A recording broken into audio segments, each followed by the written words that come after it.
आज से 5 दिनों तक चंडीगढ़ में रहेंगे हरियाणा कांग्रेस प्रभारी संजय दत्त। 5 दिनों तक चंडीगढ़ में अहम बैठकें होने वाली हैं कांग्रेस की। और चंडीगढ़ में आज होगी कांग्रेस जनरल बॉडी बैठक। सांसदों विधायकों से 1-to-1 मुलाकात संजय दत्त की होगी। हरियाणा कांग्रेस अध्यक्ष राव नरेंद्र भी मौजूद रहेंगे। नेता प्रतिपक्ष भूपेंद्र हुड्डा मौजूद रहेंगे। वरिष्ठ नेता मौजूद रहेंगे। 9 जुलाई को जिला अध्यक्षों के संग समीक्षा बैठक होगी।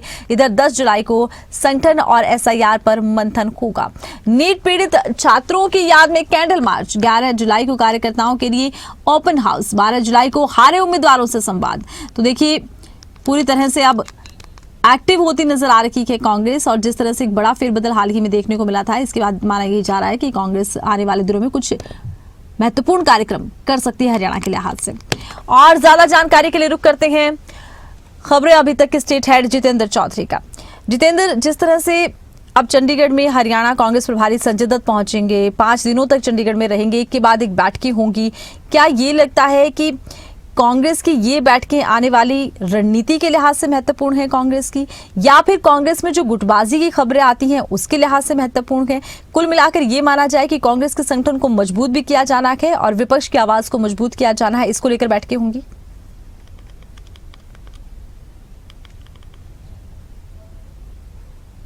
जिस प्रकार से कांग्रेस के जो प्रभारी थे बीके हरिप्रसाद, उन्हें एक नई जिम्मेदारी जो है वो दी गई थी और उसके बाद से ही ये कयास लगाए जा रहे थे कि संगठन में बीके हरिप्रसाद को नई जिम्मेदारी के बाद हरियाणा में भी जो प्रभारी है उनकी नियुक्ति जो है, नए प्रभारी की नियुक्ति होने जा रही है।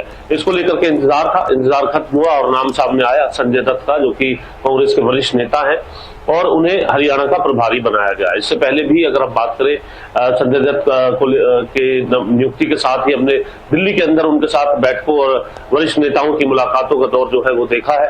अब पहली बार वो चंडीगढ़ आज आ रहे हैं। आज आने के बाद एक बार जो सबसे पहले जनरल बॉडी की बैठक जो है उनकी तरफ से की जाएगी। जनरल बॉडी की इस बैठक के अंदर जो प्रदेश स्तर के वरिष्ठ नेता हैं उनके साथ वो चर्चा करते हुए नजर आएंगे।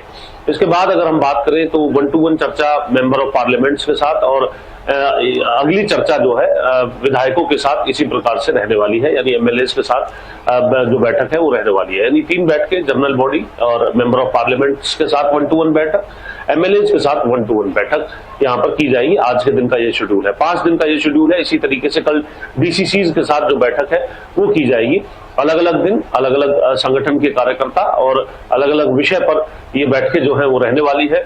और इन बैठकों के बाद प्रदेश के अंदर भी दौरा करते हुए संजय दत्त जो है वो नजर आ सकते हैं। और इन बैठकों का मकसद यही है कि मौजूदा समय में कांग्रेस के अंदर हरियाणा में क्या स्थिति बनी हुई है, किस तरीके से विपक्ष की भूमिका कांग्रेस निभा रही है, संगठन के तौर पर किस प्रकार से कार्यों को अंजाम देने का जो ये कह सकते हैं रणनीति है, उसे यहाँ पर तैयार किया जाता है। ऐसी बहुत सी चीजें जिन्हें आने वाले समय के अंदर दुरुस्त भी करना है और जिन चीजों से एक ये कह सकते हैं कि ऑब्जर्वेशन जो है वो पीरियड जो है शुरुआती पीरियड होता है किसी भी नेता का, चाहे वो वरिष्ठ नेता हो। कांग्रेस के लिए अपने आप में सबसे बड़ी चुनौती तब हो जाती है कि कांग्रेस के लिए चाहे हरियाणा हो या फिर आसपास का कोई भी राज्य, कांग्रेस में आपसी फुटबॉल सबसे बड़ी चुनौती है। यानी कांग्रेस के लिए कांग्रेस से ही लड़ना सबसे पहली चुनौती जो है वो बनी होती है।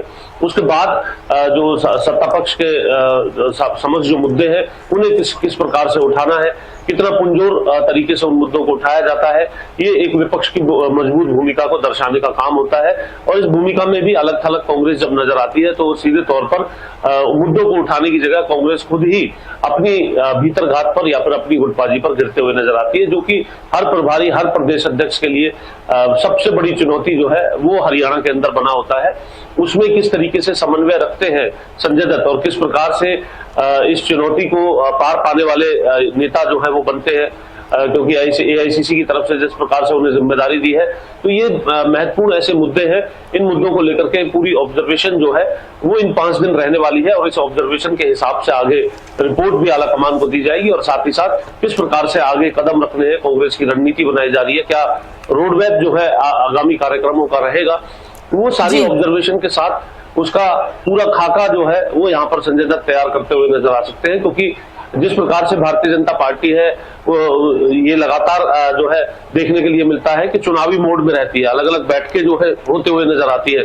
SIR को लेकर के भी कई बैठकें जो है जहां कांग्रेस की तरफ से की गई, तो वही भारतीय जनता पार्टी भी इसमें कहीं पीछे नहीं। यानी सत्ता के साथ भारतीय जनता पार्टी इस मोड में कभी भी, रिलैक्स मोड में कभी भी नजर नहीं आती, पूरे तौर पर एग्रेसिव और फील्ड के अंदर उनका कार्यकर्ता रहे, इस मोटिव के साथ वो चलते हुए नजर आती है। जबकि कांग्रेस के साथ अपनी भीतरघात के साथ साथ इस प्रकार का समन्वय बनाना, क्योंकि अलग अलग जगह पदाधिकारी जो है वो अलग अलग गुटों के हैं, तो वो उसी अनुरूप कार्य करते हैं जिस प्रकार से उनके गुट के जो नेता है वो उनको आदेश करते हैं। तो इसी प्रकार के आपसी सुरगुटबल ऐसे हैं जो कांग्रेस को ये कह सकते हैं कि एकजुट और या फिर कहें कि एक मुद्दे पर एक साथ खड़े हुए नजर आने में एक बड़ी चुनौती का खड़ी करते हैं। जी बिल्कुल, कह सकते हैं कि बीके हरिप्रसाद के बाद अब संजय दत्त को जिस तरह से जिम्मेदारी ये मिली है हरियाणा कांग्रेस की, इसमें देखना होगा कि कांग्रेस और ज्यादा कितना एक्टिव होती है। बने रहिएगा आप एक और खबर पर।